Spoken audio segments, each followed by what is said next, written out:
Non der Call It Education, What's Happening in Our Schools by John A. Stormer. Among the means described earlier are the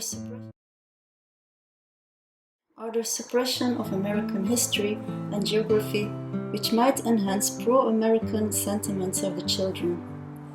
UNESCO gives specific suggestions in Volume 5, page 11, on how this can be done. In our view, history and geography should be taught at this stage as universal history and geography. Of the two, only geography lends itself well to study during the years prescribed by the present survey 3 to 13 years. The study of history, on the other hand, raises problems of value which are better postponed until the pupil is freed from the nationalist prejudices which at present surround the teaching of history.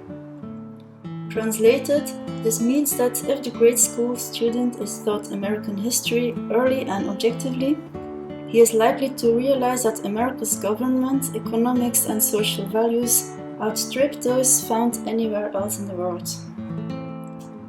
20 years later, the US Undersecretary of Education Gary Bauer in 1986 told textbook publishers that their books were hypercritical of American institutions while glossing over the faults of the Soviet Union and other totalitarian governments.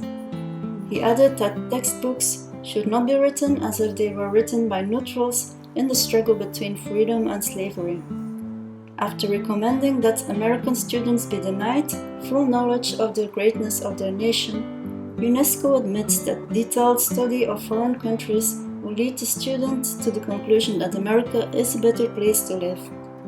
This problem was solved by recommending that teachers obscure the truth from their pupils in this way.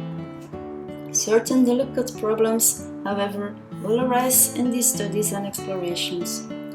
Not everything in foreign ways of living can be presented to children in an attractive light.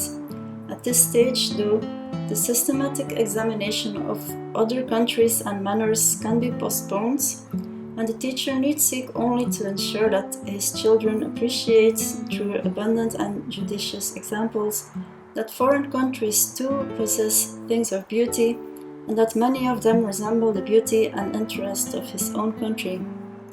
The child thought thus about the different countries of the world will gradually lose those habits of prejudice and contempt which are an impediment to world-mindedness.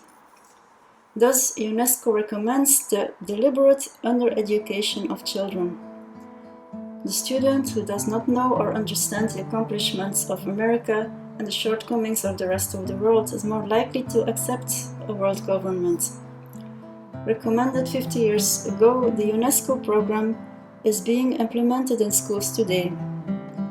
It's a program for globalism, and it is called multiculturalism. The student who knows nothing of the horrors of the communist system in Russia and the failures of socialism everywhere it has been tried might well agree to a communist-influenced socialistic one-world government.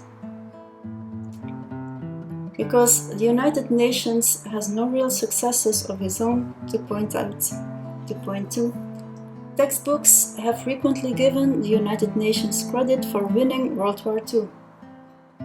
History of America by Southward was widely used in the 1950s as an 8th grade history text.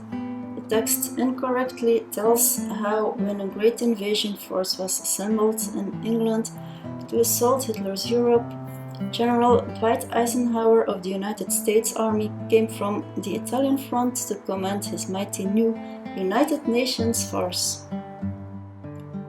Captions on the photographs show United Nations troops going ashore on D-Day and the United Nations beachhead on the French coast. There is only one thing wrong with the story.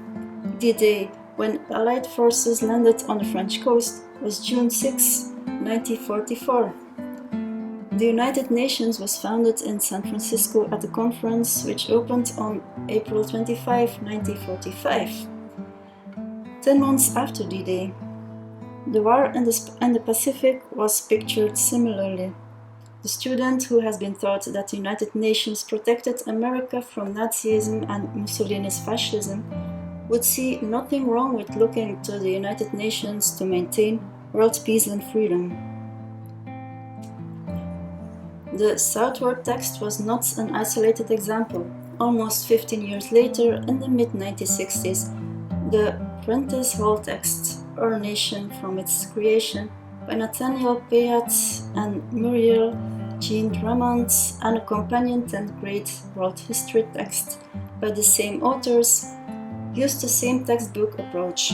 In a review, the Richmond, Virginia news leader said of the book, in its discussion of the campaigns of World War II, it uses terminology that will come as a great surprise to many of the men who fought in those campaigns. Throughout the text, in both headlines and narrative, the authors refer to Allied campaigns as having been waged by the United Nations. The text is absurd, with casual references made to Commander Eisenhower and his United Nations advisors planning D-Day events, and United Nations troops entering Rome in 1944. Of course, the United Nations was not formed until almost a year later.